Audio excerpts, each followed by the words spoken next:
میرے رسول پاک علیہ السلام کی خدمت میں عورتیں آئیں، عرض کرنے لگے یا رسول اللہ اسلام میں ہمارے لیے بھی کوئی نفع ہے؟ حضور نے فرمایا کیا ہوا؟ کہنے لگی حضور ہمیں تو نقصان ہی نقصان نظر آ رہا ہے اپنے حق میں، حضور بتلائیں اگر آپ کے دین میں کوئی خیر ہے تو ہم کلمہ پڑھیں فٹافٹ، باقی تو دنیا میں ہمیں اپنا نقصان ہی دکھائی دیتا ہے۔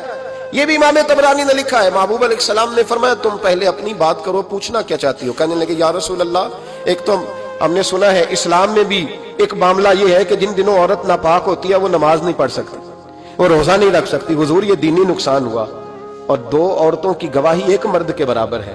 دنیا میں بھی ہمارا وہ کردار نہ ہوا جو کہ مردوں کا ہے تو حضور ہماری دنیا میں بھی نقصان ہے، دین میں بھی نقصان ہے۔ یا رسول اللہ یا رسول اللہ یا رسول اللہ صلی اللہ علیہ وسلم آقا۔ پھر تو یہ ہوا کہ ہفتے مہینے کے بہت سارے دن عورت ویسے ناپاک رہی، دین سے دور رہی، اور اگر وہ قومی معاملات میں کوئی کردار ادا کرنا چاہے پھر بھی اس کی گواہی دو عورتوں کے ایک مرد کے برابر، تو حضور دنیا کا بھی نقصان دین کا بھی۔ میرے کریم نے فرمایا بیٹھ جاؤ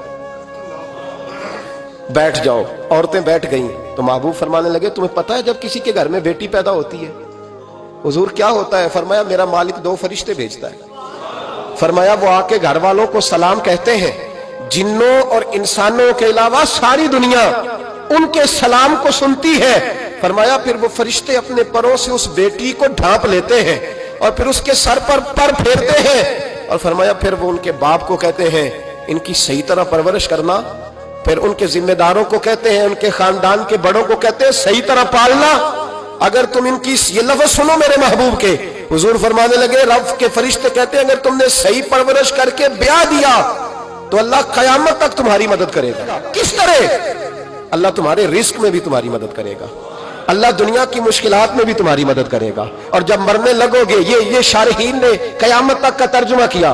شارحین فرمانے لگے گویا حضور فرما رہے ہیں جب تم مرنے لگو گے بیٹی کی پرورش کرنے والوں تو رب کریم تمہیں کلمہ یاد کرا کے تمہاری مدد کرے گا، اور نکیرین کے سوالات قبر میں آسان کر کے تمہاری مدد کرے گا، اور قبر میں جنت کی کھڑکی کھول کے تمہاری مدد کرے گا، میزان عمل پر تمہارے عملوں کا وزن زیادہ کرا کے اللہ تمہاری مدد کرے گا، پل صراط پہ تمہیں آسانی سے گزار کے تمہاری مدد کرے گا، میزان عمل پر اپنے محبوب کے ید اللہ والے ہاتھوں سے تمہیں جام پلا کے اللہ تمہاری مدد کرے گا، اور فرمایا تمہیں دوزخ سے بچا کے جنت میں ڈال کے رب تمہاری مدد فرمائے گا، یہ تمہاری مدد ہوگی۔ حضور نے فرمایا یہ تو ہے بچی کی پرورش، اور میرے محبوب نے فرمایا عورتوں تمہیں پتہ ہے جب کوئی عورت حاملہ ہوتی ہے تو اسے کیا ملتا ہے؟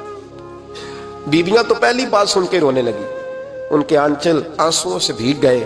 محبوب فرمانے لگے جب کوئی عورت حاملہ ہوتی ہے تو رب اسے اسی طرح کا اجر دیتا ہے جس طرح اس مجاہد کو اجر ملتا ہے جو جہاد فی سبیل اللہ میں جاتا ہے، اتنا اجر اللہ حاملہ عورت کو دیتا ہے۔ اور محبوب کریم علیہ السلام فرمانے لگے جب وہ بچے کی پیدائش ہوتی ہے، جب بچہ جنتی ہے تو رب اسے اتنا اجر عطا کرتا ہے جتنا رب کریم ایک شہید کو اجر عطا فرماتا ہے، ایک شہید کے برابر مالک اسے اجر دے۔ اور شہید کا اجر تو آپ کو پتہ ہی ہے کتنا ہے، اس کا پہلا قطرہ زمین پہ گرتا ہے تو گناہ اللہ سارے معاف فرما دیتا ہے۔ فرمایا اللہ عورتوں کو یہ اجر دیتا ہے۔ میرے محبوب فرمانے لگے شرط صرف اتنی ہے کہ اپنے خاوند کی فرما بردار رہنا، اور فرمایا اس کے بعد جب وہ بچہ پالتی ہے رات کو اٹھ کے اسے دودھ دیتی ہے، اور اگر بول و براز کرے تو رات کو اٹھ کر اس کی صفائی کرتی ہے۔